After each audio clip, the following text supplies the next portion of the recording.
Welcome to Bonn Park. I'm Sara Geidlinger. And I'm Marshall Ward. And today we have Carmine Caccioppoli. He is the co-owner of Vincenzo's, a foodie's paradise and one of Waterloo Region's most enduring mom and pop shops. Vincenzo's is such a local treasure that we recorded this episode in the shop. Here he is, Carmine Caccioppoli. Welcome to Bonn Park. Welcome to Bonn Park. Welcome to Bonn Park. Welcome to Bonn Park. Welcome to Bonn Park.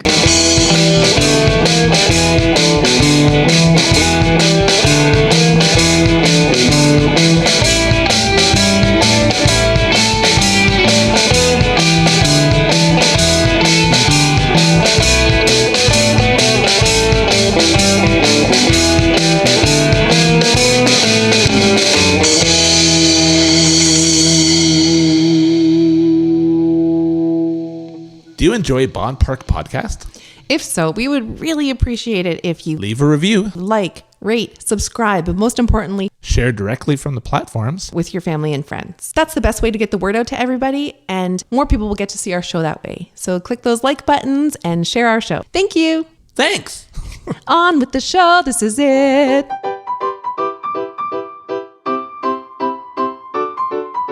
Bonn Park is supported by the St. Jacobs Farmers Market. The market is a community landmark of more than a half century and is the largest year-round farmers market in Canada. Whatever you crave, you'll find it there. There's country classics like fresh apple fritters, cinnamon rolls, and Oktoberfest sausage on a bun, and new favorites like corn-wrapped vegan tamales, Greek gyros, and blooming onions. With almost 300 food and artisan vendors on site, there's something for everyone, and it makes for a great day trip with family or friends. Stay up to date on hours and events by following the St. Jacobs Farmers Market on Facebook, Instagram, or at stjacobsmarket.com. And here's a word from Summer. I love going to the market with my family. There's so much to see and do. I love trying all the different foods, and it's a great tradition for our family.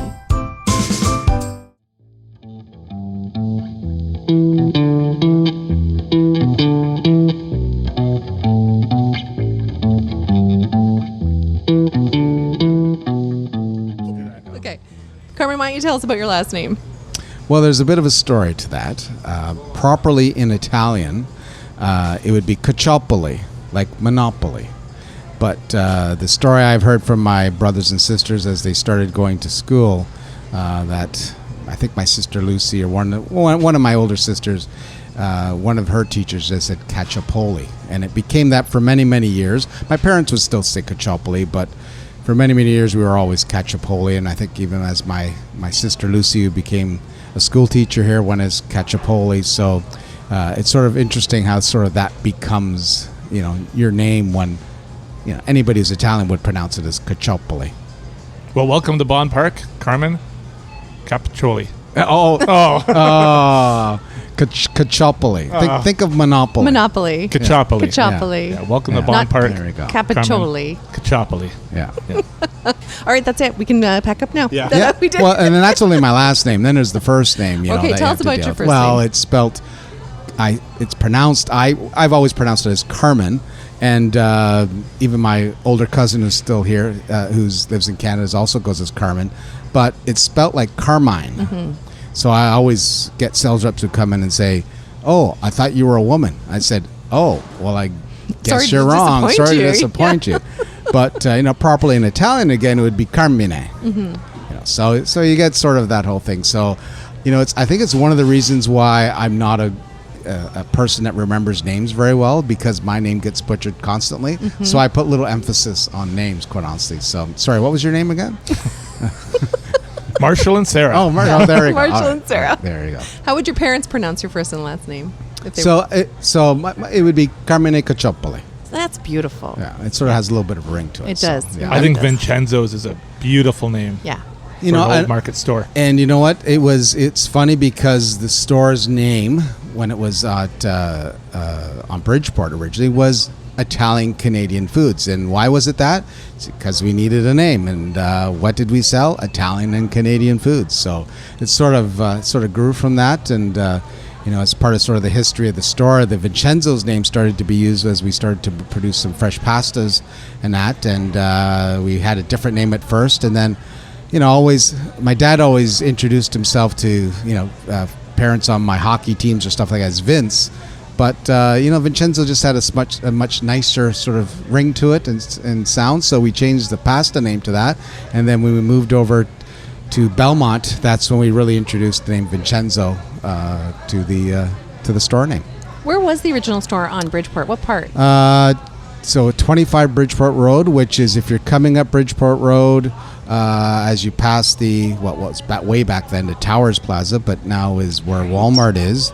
You sort of go over where the Laurel Creek is, and then as you're heading up towards Regina, third house from the street lights on the left-hand side. I think I'm not even sure what's there now. It's changed hands a couple times. I think it might be a jewelry store or something. But it's still a red brick house. Still a red brick Right. house. I think it still even has the white, blue, and green siding hood awning on it, I think. I'm going to check that out next time Yeah, I drive by it's because still I'm there. always up and down that way. Yeah, so it's funny. Last time it was sold, I went in there and I hadn't been in the house since the day we sold it, which would have been 95, I guess. And went into all those rooms, and they had painted everything, but I still remember all those rooms. You know, the one room that I spent most of was my bedroom. I remember looking across at the house always every winter morning, hoping that it was full of snow so I wouldn't have to go to school that morning. So, And so you guys lived and worked in the home. yes. Yeah. Yeah, it's the main floor was the store, and when we moved to that location, in we bought. There's the history of the family, going on. But when thoughts of the store was moving to that location, I was a year old, and literally my dad would work evenings at Kaufman Footwear, and my mom would raise me in the room next door. So it was, the main floor was the store, and we lived upstairs. That's fantastic. My parents had a similar beginning. Do you remember Bill's Variety or Bill's Super Variety in town? There's one on Strange Victoria, one on Highland where Entertainment Tonight That's was. right. Yeah. And there's still one on Bleems Road, actually. Yeah. I took the kids there just the other day, and I said to the woman who was working the counter, "Hey, my grandpa was Bill." She's like, "What? Everyone's always asking me who Bill is." And I said, I'll have to bring you a photo so that you can see. But in the location on Victoria and Strange, my parents lived upstairs with my oldest sister, and they ran the store downstairs, which was originally my grandfather's and my grandmother's, and it was like a lunch, like chip and sandwich place for all the people that were working at like Dow Brewery and all those places down on the industrial area on Victoria. But it's such a romantic thought, let's live in the house and have a business and build something here. Well, you guys have come so far. It's part of the reason that when this development was being done, he said, "Do you want to get a condo?" I said, "Heck no." I said, "I lived above the store for 25 years. Why the heck would I want a condo now above the store again?" It's one of those things. So you don't want to live at work though either. Well, it had its advantages back then. It's funny though. I remember growing up and thinking that there was nothing to eat in the house. Meanwhile, through that other door, there's a whole store full of food. But you're around that stuff all the time. But it had a. We weren't open Sundays back then, so when you would be sitting down for your big Italian meal at 2:00 on a Sunday, and someone knock on the door and say, "I just ran out of coffee. Can I get some coffee?" My dad would always go grab stuff. So it had its pluses and minuses.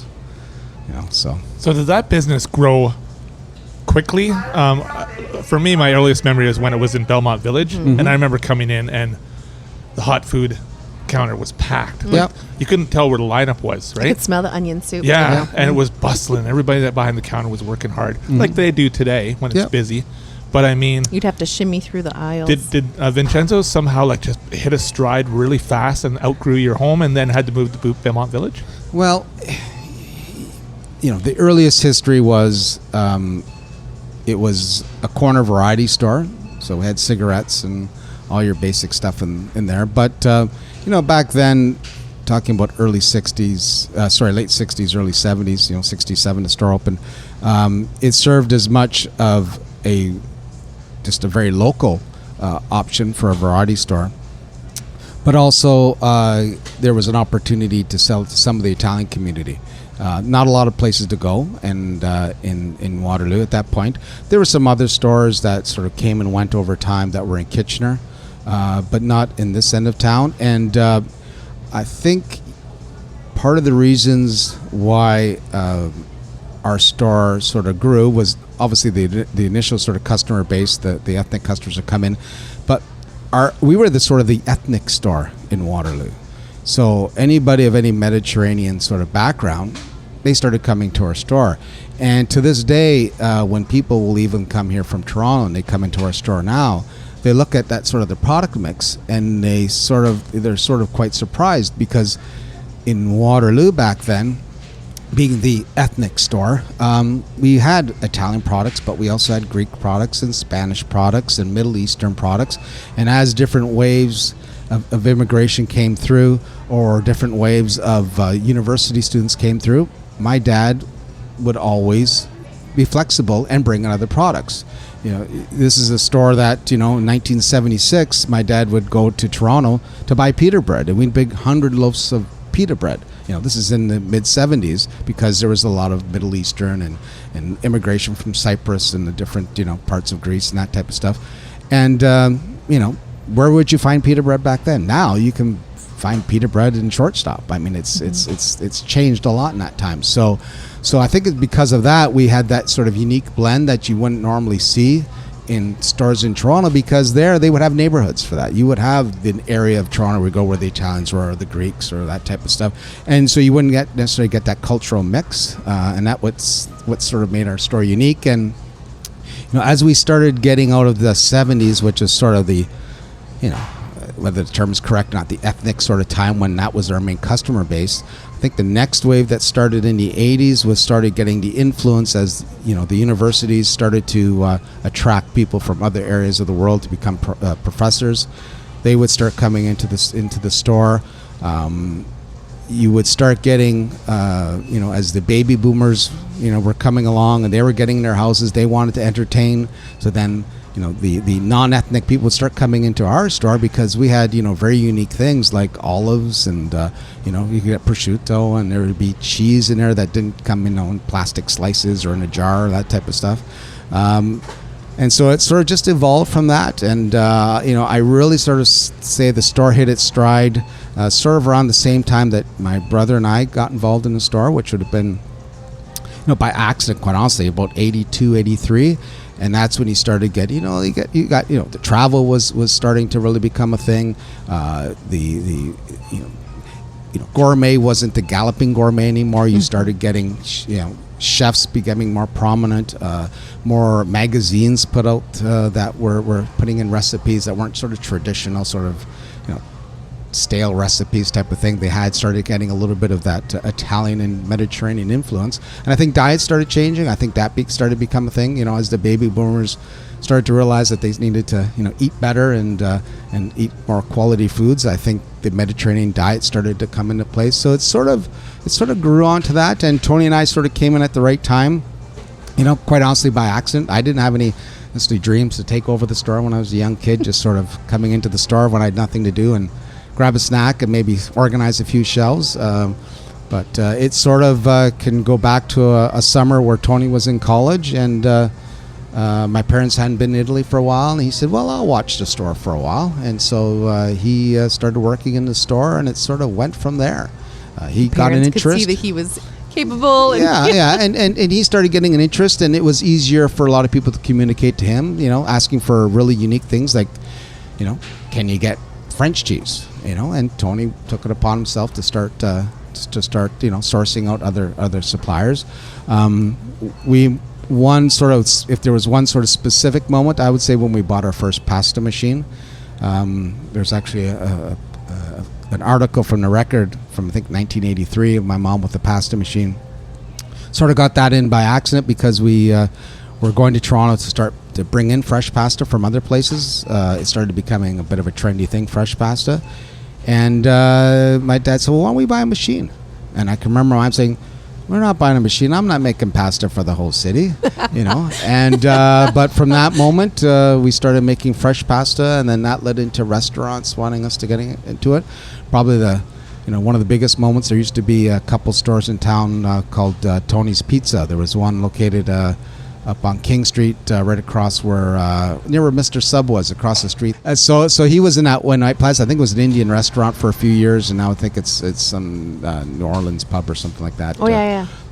But that was sort of the first place that we started doing restaurants, and then it sort of just grew from there, from servicing other local restaurants, the McGuinness Landings that were around back then, and then slowly we started getting visits from some of the chefs in Stratford, from the chef school there, and from the church restaurant, and Rundle's, and all these places. Old Prune. I think most of these guys are probably getting to the point where they're my age, where they're all retiring. But and that just sort of got the ball rolling, and that's where sort of the initial thoughts have started to outgrow the old house, which we were there all the way to 92. So it just sort of just step by step, one small step at a time. And with our father, they were all secure steps. He wasn't came to this country with nothing, and wasn't the type of person that would gamble everything just for the sake of going for it. It was, every step was a solid step. It maybe took a little bit longer, but that's how this sort of business grew, and we've always sort of followed those steps. Carmine, one of the first conversations I think I ever had with you was we were talking about what makes for a really good pizza. And I think your quick answer was simplicity. Can you talk about that? What makes for a really good Italian pizza? This is our favorite topic, pizza. You know what? So much of Italian cooking is just about simplicity, really good ingredients. And in 2019 was the first chance I actually had when I went to Italy, and both my children were with me this time. And I'd never been actually Naples itself. My parents are from a town called Castellammare di Stabia, which is just sort of the beginnings of the Amalfi Coast. It's sort of a town. It's a bit of a rough town. It's got a shipyard there, but it's between Pompeii and Sorrento. I'm picturing it. I've had the pleasure of being to Positano. Oh, okay. Yeah, so gorgeous. So you know that. So Yeah. it's an absolutely gorgeous part of the world there. But I'd never been to Naples, and so I wanted to go in there because I needed to see Naples. Being from that part of the world, and knowing what that volcano means to everybody in that part, you really got to see what it's like. And so we spent a few days there. We were there during the I think it's the San Giuseppe Festival. This festival there, they have a special day where the bishop comes out and he checks to see if the blood that they have turns to liquid. If that's it, they're going to have a good year. I think that's how it all goes. But anyways, on that day, after they had this whole miracle happen, and it's going to be a good year. This was in September 2019. Mm-hmm. I don't think they were too right a year after that. But we actually, my one cousin who lives in Naples brought us to where pizza originated, where the original pizza margherita was created. And I've always heard about Neapolitan pizza. There's places around here that do quite a good job, but boy, when you go there and you have that simple dough with a San Marzano tomato and a fresh, buffalo milk mozzarella and a little slice, a little basil leaf on it, I was blown away on how incredible that was, And it just throws back to the simplicity of it all, right? And that's what how my parents always did things. It was about the simplicity of it. Get the best ingredients you can, and it really does make a difference. And Carmine, let's talk about your customer service. So something I saw early on was how you have people in your store who work at your store who they specialize in certain areas. There was someone named Victoria who I talked to sometimes regarding balsamics and oils. And then Marge could always, explain to me how, if I was buying pasta shells, how I can make the best pasta shells. And you have Tracy and people in all different areas who really know their stuff. And then on top of it, something you would never hear in your store is like if you're going through the front checkout, you would never hear someone say, "Oh, what time you work until?" And the other person goes, "I'm here till 4," and kind of sigh, like you would in grocery stores, right? There's none of that, and everybody looks to be busy. That must have to do with training and some philosophy that you're passing on to your staff. Yeah, I don't know if there's any magic, pill that we make them take, I guess, to all feel that way. I mean, we've been very fortunate. We've got a good core of staff that have been with us for a number of years. And I think maybe a little bit of, what rubbed off from, my mom and dad onto myself and Tony, that we've been able to sort of, pass that on to some of the staff that have been around us for a while, and they get an understanding about it. I think that is one thing that is not only, a lot of them, I think firmly believe that they, and actually do enjoy working here, but that's two parts of it. It's not what I add, but it's also what the customers add to it. We're very fortunate that the customers here make it an enjoyable place to work. And people say, "Oh, you got a great store," and I said, a good store owner, you get to understand your customers, and you become a reflection of your customers. That's really what it's about, and I think that's the difference than sometimes by having multiple stores. And yeah, you can put 4 walls together and put a selection of products out of it, but unless you're there, this is part of the reason why we don't have multiple stores, because we still want to be that close to the customers. We don't want to let them down, feel like that we're not providing that proper service. But the pride that any staff will get, it's because they feel appreciated by customers, and that's really important. It's been a bit of a challenge through COVID because there's been that disconnect a little bit with it. But we've had a number of staff that have been here for a while who just get real, true connections with customers, and it's sort of sad. We don't really have that much anymore. And even though the Amazons of the world and everybody want to do online shopping, I don't think, unless there's some technology I'm not aware of yet, that will ever be able to be replaced. I think we still need to have that contact. But again, you sort of, you get that out of the employee because they feel that appreciation in return. And I know every time that you come in, you feel that you're just person that comes in usually first thing in the morning, and you get that, and the staff enjoy serving you because they know you truly appreciate that time that you take and to get that answer. So I can't believe how much hot sauce I buy. Yeah, that's true. Oh yeah, that's true. Yeah, we're big hot sauce fans. Yeah. And that's a culture that you've created by keeping the store. Maybe I'm going to do air quotes. Small. It's not small. It's an enormous store. I recently had the pleasure of watching the Business Unusual series, where you have a great segment, and you did touch upon COVID and the pivot, how quickly you were able to pivot and start supplying different things and start working in a different way. And even now, it's not as busy as it normally would be, but people are coming, going here. That's all the noise that you're hearing in the background. I'm sure you must know that the way that people regard Vincenzo's from a customer point of view is it's unlike anything else in town. You can correct me, Marshall, if you think I'm wrong. No, that's totally true. But somebody will offer you something at their house or bring you a gift or say, hey, we tried this. You say, where's it from? They're like, Vincenzo's. And the mood changes like that. The mood is, oh, Vincenzo's. Yeah, I'll try that right away. Yeah. Or tell me where you got it. Tell me what the name of it is. Because it's a trusted name and people love it, including us. I had the same story as Marshall. I really started visiting on Belmont when I used to work on Belmont at Walter Fady Partnership for years and years. And I would come in, and that whole lineup of sandwich goers, I was in that line. And every single person was saying, the bomb. Yep, the bomb. Put the bomb on. Put the bomb. That's funny. Yeah, we want the bomb. For sure, yeah. Yeah, and it's, even though you don't have that sandwich lineup, or didn't during COVID, you were able to do that pivot and keep moving forward.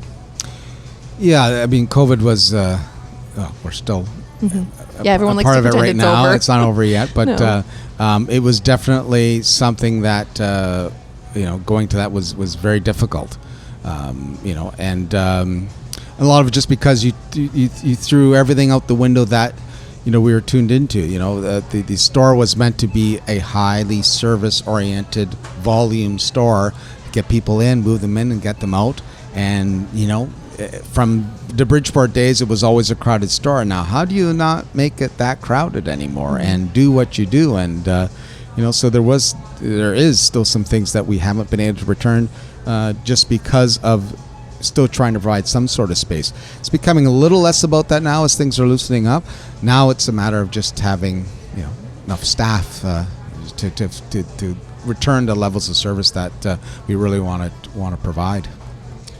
And I think of Vincenzo's as a community leader as well. One of the things I hear over and over again is something like, I remember A Taste of Seoul, Jean Hua told me, Vincenzo's gave me my first opportunity to sell our cuisine, our amazing South Korean cuisine. And there's a lot of international food in here. And is that what it is? Is you're just making connections all along the way where someone comes in and says, hey, is there any chance you can, or I know, Island Sun hot sauce, Beijing Taiga, Jeff Davis, It's a good sauce. You were the first person to give him a shot and put his hot sauce on the shelf, and there must be countless stories like that.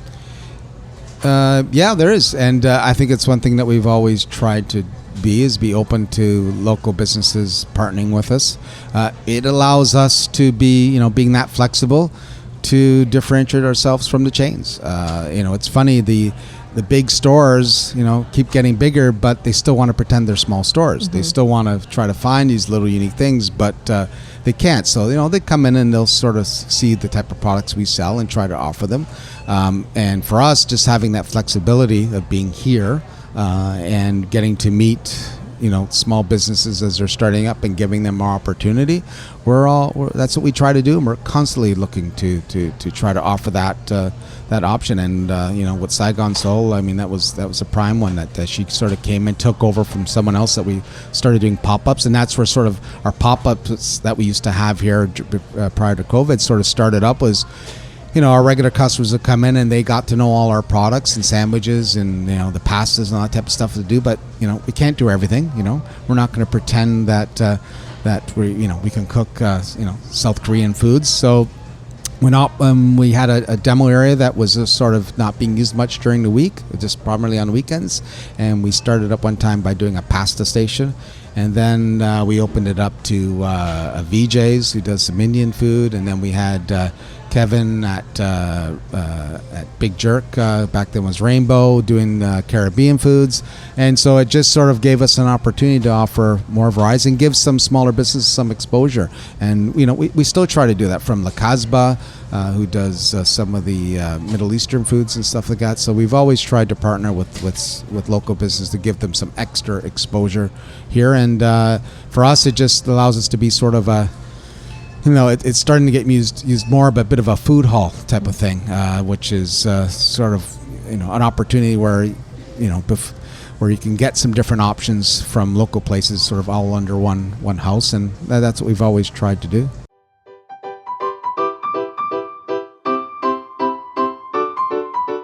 Marshall, let's take a moment to hear from this week's sponsor, the St. Jacobs Farmers Market. Country-style products. You can find them in the main market building and outside during the summertime. Let's hear from Rhonda about country style products. Hi, my name's Rhonda. We're at Country Style Products here at the St. Jacobs Farmers Market. We've been vendors here since 1977 when my mom started. We're third generation vendors. So when we started at the St. Jacobs Farmers Market, there was actually a giant stockyards here, and there was just an outside row of vendors, and people would just pull up in their pickup trucks. I probably would have been, maybe 5-6 years old, getting into the pickup truck with my mom in the morning and coming here, and she'd set up and I'd go around and probably play. I don't think I worked too hard. Rhonda tells us all about their amazing products that they have to market, with their red pepper jelly being one of our favorites. So at Country Style Products, as I said, my mom's been a vendor here since 1977. So we use her secret recipes, which have been handed down for 3 generations. We produce our local products using fresh local fruits and vegetables from the market, such as fresh fruit jam, pies, amazing chutneys and relishes, salsa, and of course our famous red pepper jelly. And if you'd like to check out all our amazing products, you can find us at countrystyleproducts.ca. So a normal day for us starts at about 3 o'clock in the morning when we get in our trucks and get them all loaded to head to the St. Jacobs Farmers Market. When we arrive, of course there's 50, 60 plus vendors arriving at the same time, so there's trucks moving. One of our vendors here right beside us has his stereo blaring until everybody gets here at about 6:30, so that's always fun. When you first come into the market and you see their long tent full of various products, you know you're in the right place. There's pies, there's breads, there's jams and jellies, there's even cotton candy for the kids. But there's also a real strong focus on using locally sourced ingredients on their generational recipes. So at Country Style Products, when we produce all our jams, jellies, relishes, we purchase all our ingredients from local farmers here to keep our economy moving. And I do think that it makes the best products when you can get local and you can preserve them fresh. We have amazing jams that are all fresh fruit, such as blueberry, peach, strawberry, rhubarb, even black currant, things that you can't always find. Our amazing red pepper jelly, well, that is just, we say, famous all over the world. We really need you to come out and support local and come try our red pepper jelly. So pick up some of Country Style's products for those stocking stuffers this Christmas. And once again, you can find them in the main market building. And in the summertime, you can find them outside. So here at Country Style Products, you'll always know you're getting close to our booth when you hear our specials. All the fresh baked goods are any 2 for $12, mix and match. We got tarts, fudge, focaccias, All the fresh cheese bread, strudels, And now back to the show. I think that speaks again to the family type culture that you guys have built here. You were an early supporter of our show, the Bonn Park podcast here. And, we really appreciated that at a time when we needed to buy microphones and get going and get started and had some hosting fees. That was something that really gave us a boost. Yeah, one of our very first sponsors. Yeah, you could have said no to Marshall. There you were. Oh, this is something for the community. I'll give back. Hot sauce sales would go down. They would. Right? I don't think there was anything that could happen that would make Marshall stop coming here. Yeah. No, it was a simple email. I said, "Hey, Carmen, this is what I'm doing," and he replied, "How can I help?" kind of thing. Yeah. Simple. Yeah. Sure. So I've never understood from a business standpoint how this works. So right now, Vincenzo's has tons of really great fizzy drinks and healthy drinks and colas and all sorts that you just don't see in any other store. And one of my earliest memories of Vincenzo's is discovering Orangina. And at that time, that was the only place you could find Orangina. So you're able to bring in these products from far away at a price that you can still sell them at a good price. I don't really understand how that works, like how stuff can come from so far away into your store and you can sell them, again, where nobody else has them. I don't understand how that works because those things have to travel. I know. You've got these amazing, I think they come from Europe, like Maltese milkshakes kind of thing, right? Yeah. How do you get those here and how do you sell them to us for $2 and $3? Well, it's gotten a little easier over the last few years. Early on, when we were trying to discover new products, it meant doing it the old-fashioned way, where you would go to the library and get resource books, and this is way back before the days of the internet. Fill out a catalog form. Exactly. You would subscribe to every magazine, maybe go to some trade shows, and you would do it that way. Nowadays, you know what? Quite honestly, a lot of times it's customers doing the work for me. Hey, I was just here, or I was traveling here and I found this great product. Can you get it in? And I'll look for it. Quite honestly, I can. I've over the years you build a bit of a network of suppliers. I get some stuff through the US and stuff like that. So we'll try to get some different things. I'm sort of I keep my eye out. Just always. The great thing being this is business. The food business is you're always sort of looking at different things that go on, and food is not a hard business to be in when you get a chance to try things, but always checking out trade magazines and that. But definitely a lot of the products, I would say there's a huge percentage of products in the store directly related to a customer coming in and say, I was in Europe and found this, can you get it? Or I was in the US and found this, or I was out west and found us, or in Toronto. And it's a little easier now finding it, just because you can search for it a lot easier and get responses.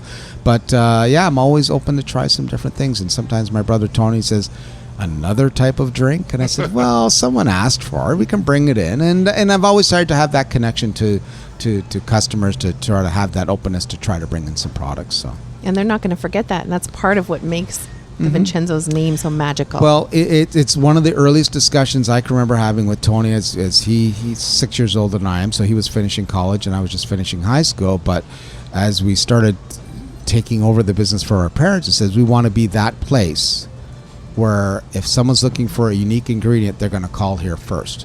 And we still have, I can't remember exactly what, it's Von something like this. It's ethnic ingredients. It's this white, very white, about 3-inch thick ingredient book, and that was our resource before the days of the internet, where if somebody was looking for a unique spice or something, you'd get to that book. And I have that book saved at home, and that was our Bible at first. That's where where you would start to learn about sumac or something like that was just unusual, that you wouldn't have heard about, and someone would ask for it because it started appearing in food magazines or that type of stuff. Or they had traveled, to different parts of the world. Yeah. So yeah. So go ahead, Marshall. Yeah, I was going to say, I know I was in a grocery store one time looking for something. I guess they're called sweet drops. They're like a little pepper. It's the person in the grocery store actually knew enough to say, we don't have that here. That's something Vincenzo's would have, kind of thing. And you know what? It's odd to say that the sweetie drops there. That is probably the number one item that we sell off of our website that I would send all over Canada. Wait, what is it? It's a little Peruvian pepper. It's about the size of I don't know, what's the size of like a pomegranate seed or something like that. And it's just become one of these type of hot items that people want and have a hard time finding it. So, and that was sort of funny because when we've had a website since the late 90s, a friend of mine who started his own little company back then did our website originally. And for many years before COVID hit, I used the website not as necessarily a place to do a lot of grocery shopping on, but the place that maybe you would search for unique ingredients and then find us. So that type of item would be on there. Maybe some, every time the LCBO magazine would come out, I'd go through it and see what ingredients were they pushing and make sure that got on the website because people would search for it.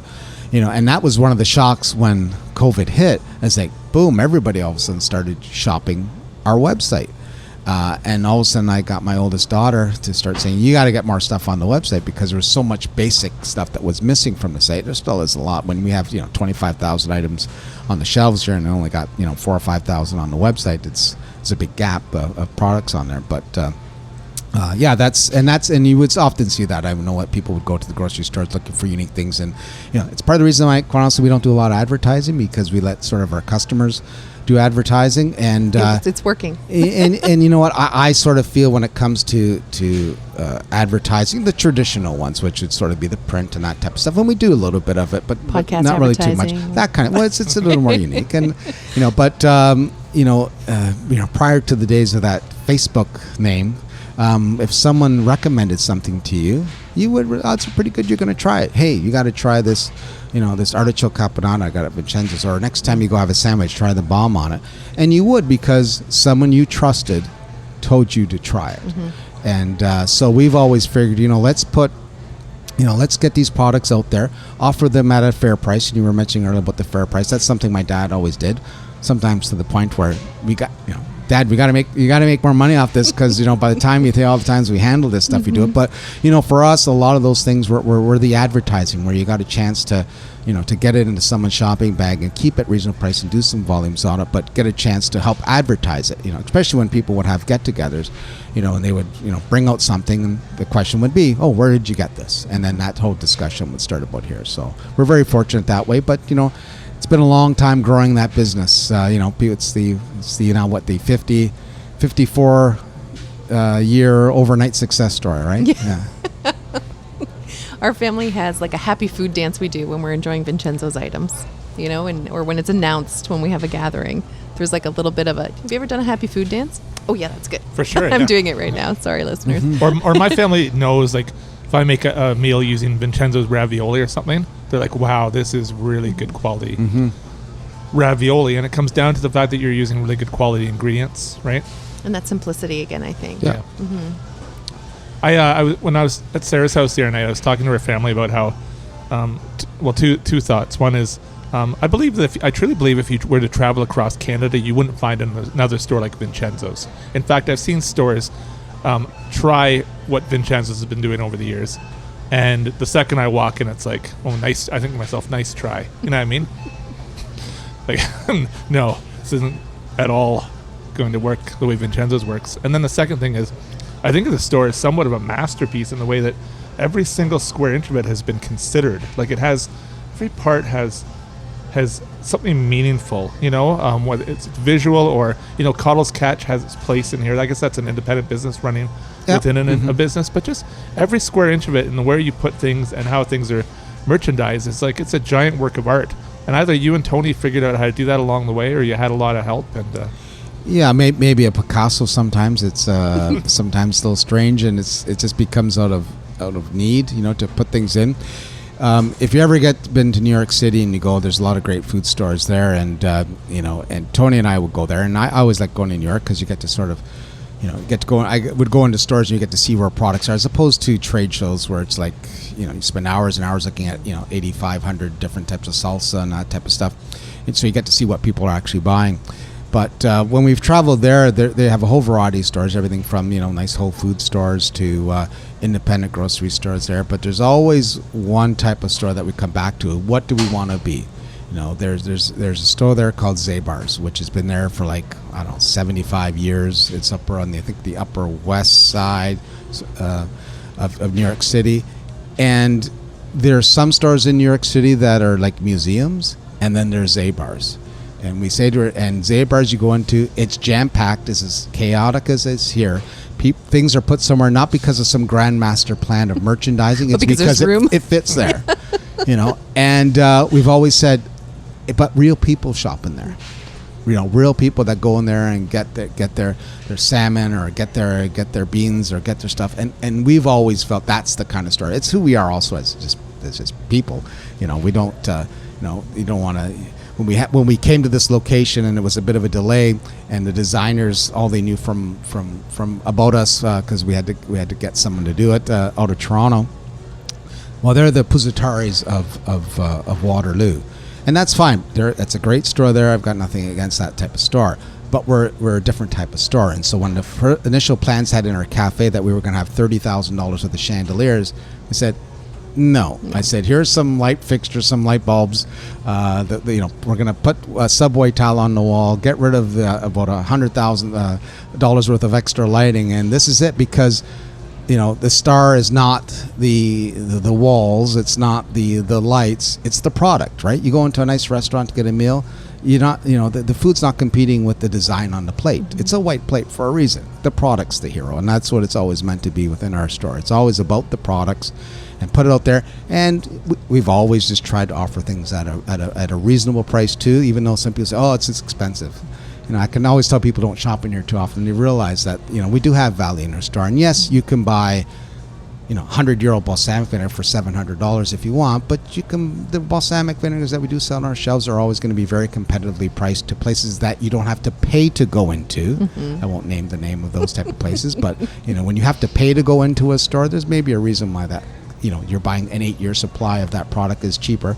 It's one of those things that goes back to how my dad earlier thoughts of the store. And again, nothing that was sort of written down. It just sort of the way it was, because that's how it was. Let's talk a little bit about that family tradition and those values, which, as I said earlier, that's kind of the dream. It's a romantic thought to start something and think, wow, I can sustain my family, and my kids can work here, and my kids' kids can work here, and this is going to be something that's self-sustaining with our family name, with my name on the front door. Can we talk a little bit about that and about working with family?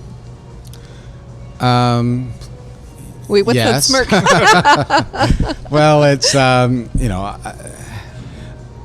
working with your mom and dad was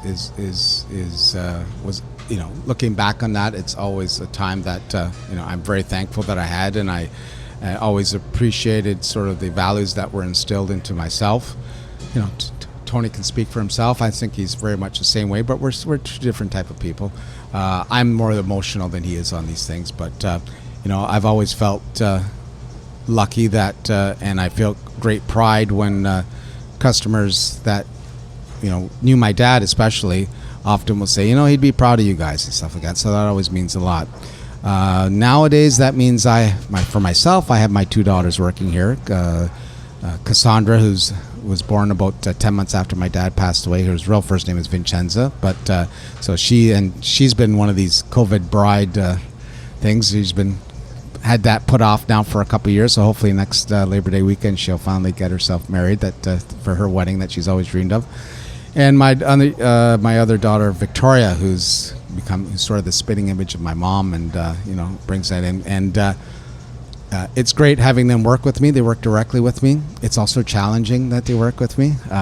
Sometimes I have to let them know, at this moment I'm your boss, I'm not your dad, so we have to sort of change that a little bit, but it's great having them here, and I'm lucky that they both have the same passion. They get it, they understand it, they even though they weren't around to spend to get to know my dad at all, they spent a lot of time with my mom, and so they sort of understand the meaning of the store and what all the hard work that went into it. So I'm very lucky that both of them have a great interest, and I'm very proud of them both, that the effort that they put in and their pride they take in to everything that we do in the store, and they've really sort of got the idea of what it's all about here of the store, and they see the bigger picture of what it's about. So bit by bit, I'm trying to get them to take over certain roles of the store, and it's been going pretty good so far. That retirement is far ahead in the sunrise, in the sunset, I should say.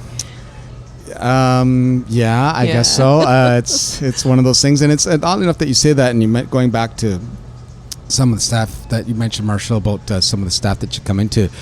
Something that came up a few months ago is, we're getting to a point where some of those staff that have been here for a while, within the next 5 years, there's going to be a bit of a turnover.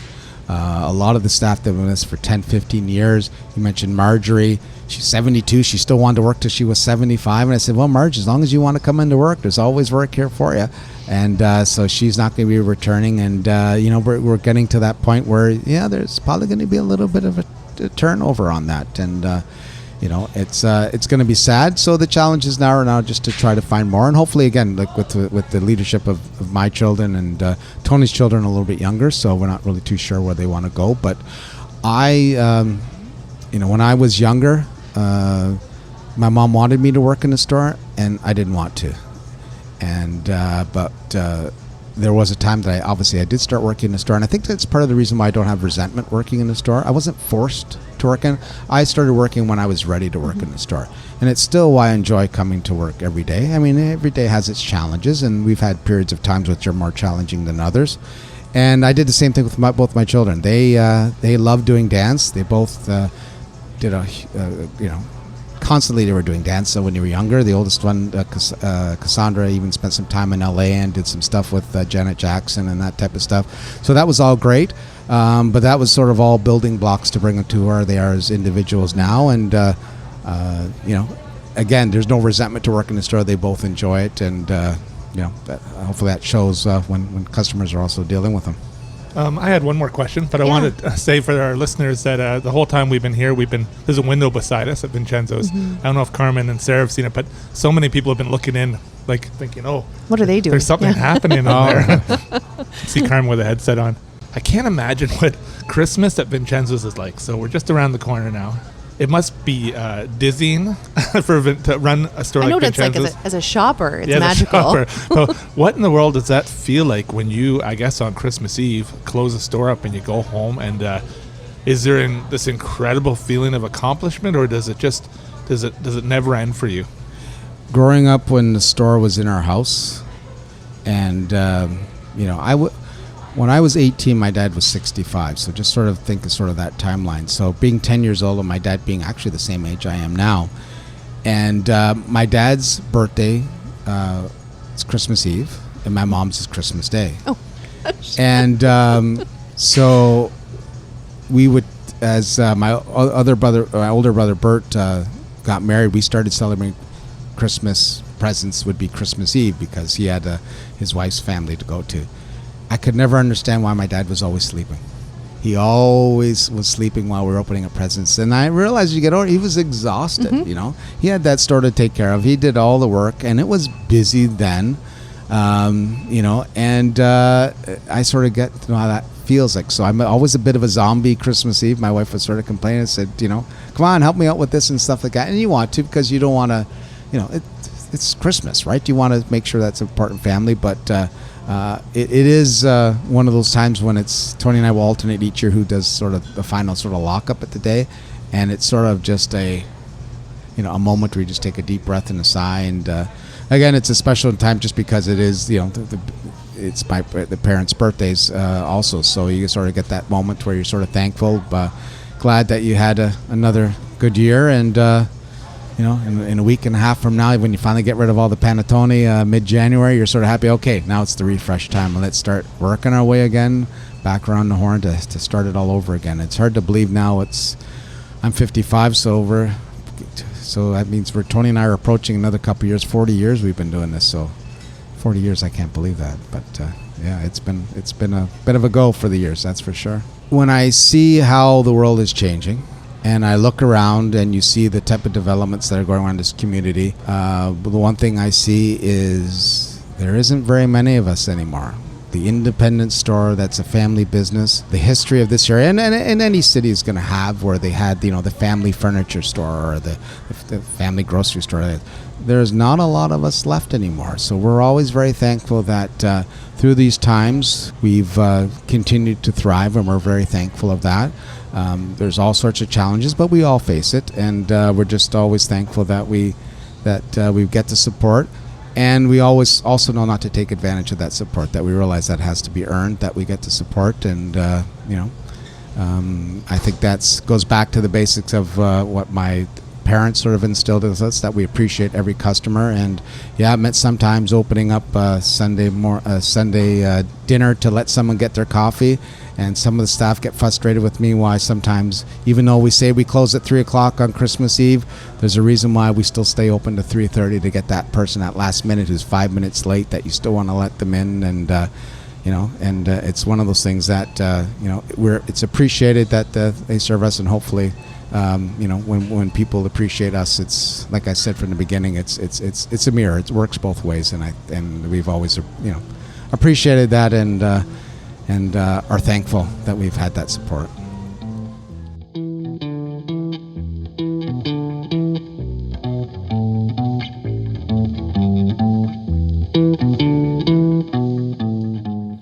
Hey all, thanks for meeting us in Bonn Park.